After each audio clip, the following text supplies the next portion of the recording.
नमस्कार, मैं दौलत शर्मा और आप देख रहे हैं यूआईपी न्यूज़। राष्ट्रीय स्वयंसेवक संघ के मुख्यालय के अलावा महाराष्ट्र का नागपुर संतरों के लिए देश विदेश में अलग ही पहचान रखता है। अब इसे गडकरी का गढ़ भी माने जाने लगा है। पिछले 10 साल में गडकरी ने गली मोहल्ले छान मारे और शायद ही ऐसा कोई इलाका बचा हो जहां उन्होंने काम ना किया हो।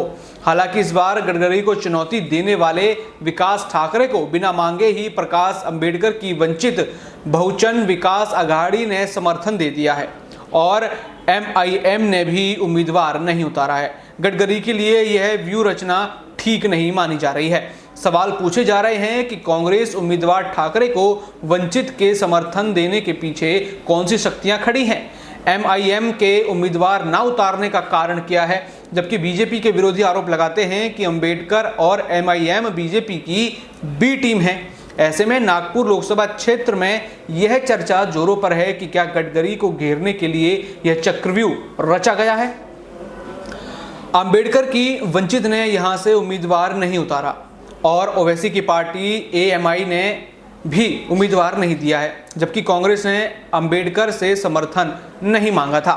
महाराष्ट्र की राजनीति को करीब से जानने वाले कहते हैं कि किसके कहने पर वंचित ने कांग्रेस उम्मीदवार को समर्थन दिया है। MMI के उम्मीदवार नहीं उतारने का कारण क्या है, इस पर शक दिल्ली की ओर जाता है। यह बात गडकरी की कचोट रही है तो कांग्रेस खेमा उत्साहित है। बहुजन समाज पार्टी की नेता मायावती ने भी 11 अप्रैल को नागपुर में एक चुनावी सभा को संबोधित किया। कहनों को तो मायावती ने बाबा साहेब अंबेडकर की दीक्षा भूमि से लोकसभा चुनाव प्रचार की शुरुआत की है, जबकि बसपा का नागपुर में कोई उम्मीदवार नहीं है। देश भर में हुए हाल के कुछ चुनावों में देखा गया कि बीजेपी के पक्ष में थोक के भाव दलित वोट पड़े हैं।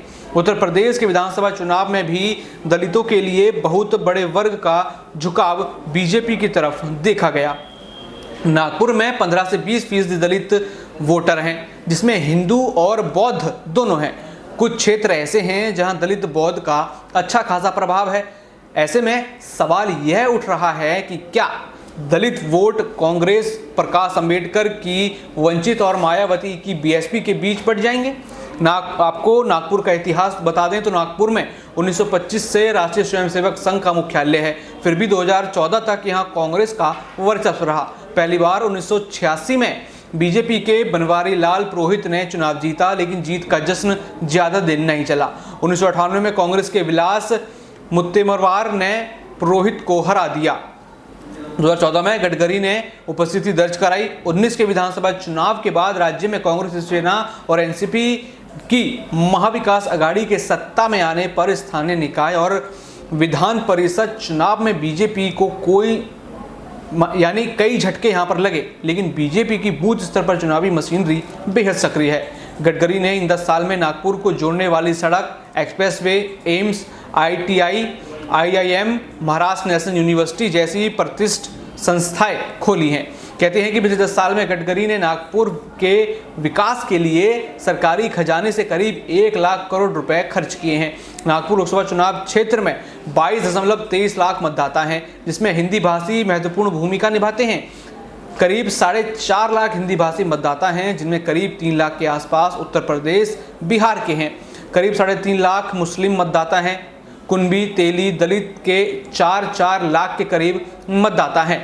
इनमें कांग्रेस के उम्मीदवार ठाकरे कुनबी समाज से हैं। उनका दावा है कि कुनबी, दलित, मुस्लिम और हिंदी भाषी समाज उनके साथ हैं। तेली समाज के समर्थन का दावा भी ठाकरे करते हैं। दूसरी ओर गडकरी का दावा करते हैं कि उन्होंने सभी समाज का समर्थन हासिल है और वह पिछली बार से ज़्यादा वोट हासिल कर लेंगे, कांग्रेस को और ज़्यादा मार्जिन से हरा देंगे। गडकरी का मिलनसार स्वभाव उन्हें अन्य नेताओं से कुछ अलग ज़रूर करता है। जातीय समीकरण साधने के लिए गडकरी ने OBC समाज के विकास के लिए संवैधानिक दर्जा प्राप्त आयोग का गठन में योगदान भी दिया था। यानी यहाँ पर देखा जाए गडकरी तो हुंकार भर रहे हैं, लेकिन यहाँ पर जो प्लानिंग महाविकास आघाड़ी और अन्य दलों की है वो कहीं ना कहीं इसे कमज़ोर कर सकती है। बाकी और भी ऐसी खबरें जानने के लिए देखते रहिए UIP न्यूज़। धन्यवाद।